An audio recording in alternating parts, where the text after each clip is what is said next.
നമസ്കാരം ഫ്രണ്ട്സ്, എല്ലാവർക്കും റീഷാർട്ട് P S സിയുടെ 20 ക്വസ്റ്റ്യൻ ചാലഞ്ചിലോട്ട് സ്വാഗതം. നമ്മുടെ ഈ സീരീസിലെ 6ാമത്തെ ക്ലാസ്സുമായിട്ടാണ് നമ്മൾ വന്നിട്ടുള്ളത്. അപ്പോൾ ഇന്ന് ഡിസ്കസ് ചെയ്യുന്ന 20 ചോദ്യങ്ങൾ മാതൃഭൂമി കറണ്ട് അഫെയറിൽ നിന്നും മാതൃഭൂമി ഇയർ ബുക്കിൽ നിന്നും എടുത്തിട്ടുള്ള ചോദ്യങ്ങളാണ്.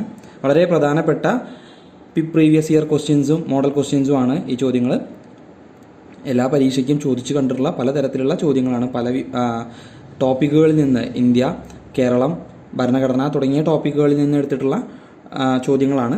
അപ്പോൾ ക്ലാസ് മുഴുവനായിട്ടും കേൾക്കാൻ ശ്രമിക്കുക. ക്ലാസ് ഉറപ്പായിട്ടും നിങ്ങൾക്ക് ഉപകാരപ്രദമാവും.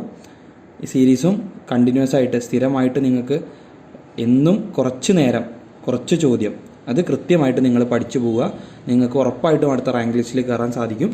നമുക്ക് ക്ലാസ്സിലോട്ട് കിടക്കാം. ഇന്നത്തെ ആദ്യത്തെ ചോദ്യം, സ്ത്രീധന നിരോധന നിയമം പാസാക്കിയ വർഷം. സ്ത്രീധന നിരോധന നിയമം പാസാക്കിയ വർഷം.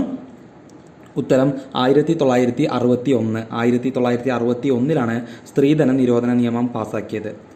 രണ്ടാമത്തെ ചോദ്യം, രാജസ്ഥാനിൽ 1959 എവിടെയാണ് പഞ്ചായത്തി രാജ് സംവിധാനം തുടങ്ങിയത്? രാജസ്ഥാനിൽ 1959 എവിടെയാണ് പഞ്ചായത്തി രാജ് സംവിധാനം തുടങ്ങിയത്? ഉത്തരം നഗൗർ എന്ന സ്ഥലത്താണ്. നഗൗർ. ദെൻ, ഹിരാക്കുഡ് നദീതട പദ്ധതിയുടെ പ്രയോജനം ലഭിക്കുന്ന സംസ്ഥാനം. ഹിരാക്കുഡ് നദീതട പദ്ധതിയുടെ പ്രയോജനം ലഭിക്കുന്ന സംസ്ഥാനം ഏത്? ഉത്തരം ഒഡീഷ. ഒഡീഷയ്ക്കാണ് ഹിരാക്കുഡ് നദീതട പദ്ധതിയുടെ പ്രയോജനം കാര്യമായിട്ട് ലഭിക്കുന്നത്. ദെൻ അടുത്ത ചോദ്യം, ഇൻഡോളജിയുടെ അതായത് ഇന്ത്യൻ ഉപഭൂഖണ്ഡത്തിലെ ചരിത്രം, സംസ്കാരം, ഭാഷകൾ, സാഹിത്യം എന്നിവയെക്കുറിച്ചുള്ള പഠനമാണ് ഇൻഡോളജി. ഇൻഡോളജിയുടെ പിതാവ് എന്നറിയപ്പെടുന്നത് ആരാണ്? ഇൻഡോളജിയുടെ പിതാവ് എന്നറിയപ്പെടുന്നത് വില്യം ജോൺസ് ആണ്. William John's.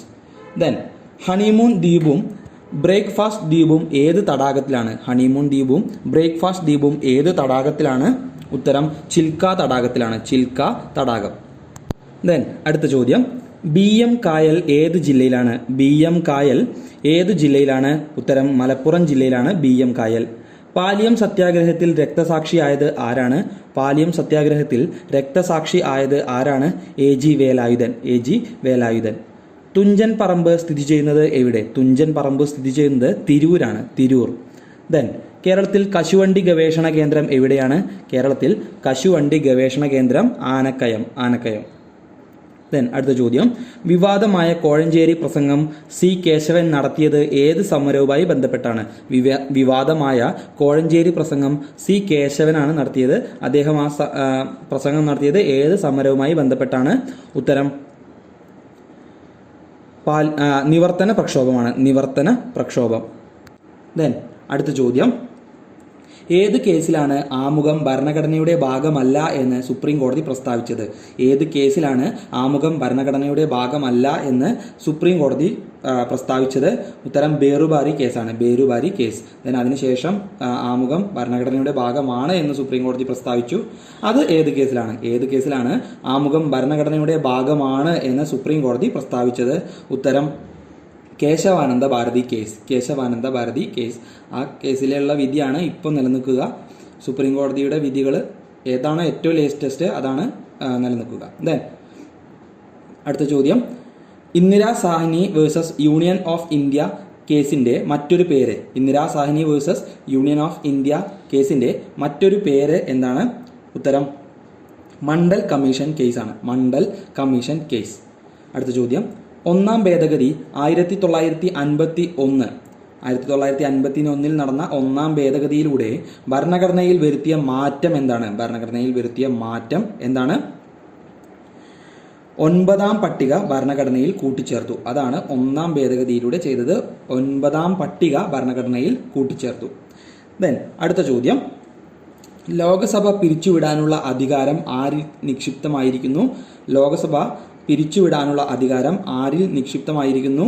ഉത്തരം രാഷ്ട്രപതി. രാഷ്ട്രപതിക്കാണ് ലോക്സഭ പിരിച്ചുവിടാനുള്ള അധികാരം ഉള്ളത്.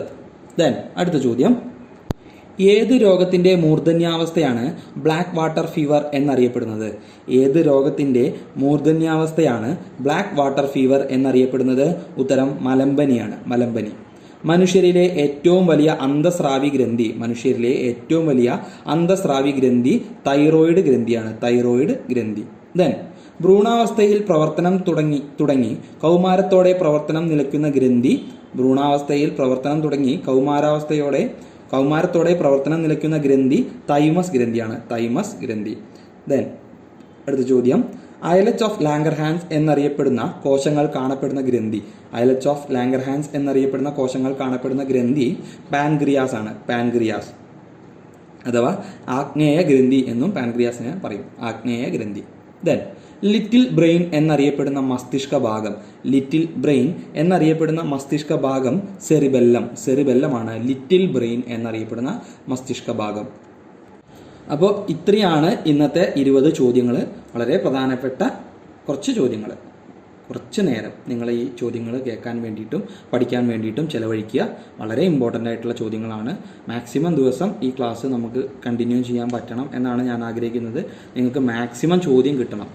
ഒരു ക്ലാസ്സിൽ 20 ചോദ്യം വീതം ഒരു 100 ക്ലാസ് നമുക്കിത് മുന്നോട്ട് കൊണ്ടുപോകാൻ സാധിച്ചാൽ 2000-ഓളം ചോദ്യങ്ങൾ കിട്ടും. വളരെ ഇമ്പോർട്ടൻ്റ് ആയിട്ടുള്ള പ്രീവിയസ് ഇയർ ക്വസ്റ്റ്യൻസും അതുപോലെ തന്നെ ഇയർ ബുക്കുകളിൽ നിന്നും തൊഴിൽ വാർത്ത, തൊഴിൽ വിധി തുടങ്ങിയ സോഴ്സുകളിൽ നിന്നുമൊക്കെ എടുത്തിട്ടുള്ള വളരെ പ്രധാനപ്പെട്ട ചോദ്യങ്ങളാണ്. അപ്പോൾ ക്ലാസ് മുഴുവനായിട്ടും കേൾക്കാൻ ശ്രമിക്കുക. എന്നും സ്ഥിരമായിട്ട് കേൾക്കാൻ ശ്രമിക്കുക. ഒരു കാര്യം എപ്പോഴും ഓർത്തു വയ്ക്കുക, സ്ഥിരമായിട്ടുള്ള പ്രയത്നമാണ് നമ്മുടെ വിജയത്തിൻ്റെ ഏറ്റവും ഷോർട്ടസ്റ്റ് ആയിട്ടുള്ള വേ. അതുകൊണ്ട് സ്ഥിരമായിട്ട് തന്നെ പ്രയത്നിക്കാൻ ശ്രമിക്കുക. ഈ ക്ലാസ് അല്ലാണ്ട് മറ്റ് ക്ലാസ്സുകളും നമ്മൾ ഈ ചാനലിലൂടെ അപ്ലോഡ് ചെയ്യുന്നതാണ്.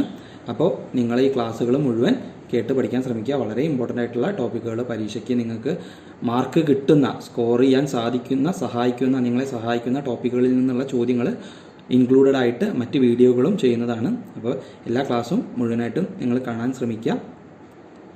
മറ്റൊരു ക്ലാസ്സുമായിട്ട് വരാം. Thank you.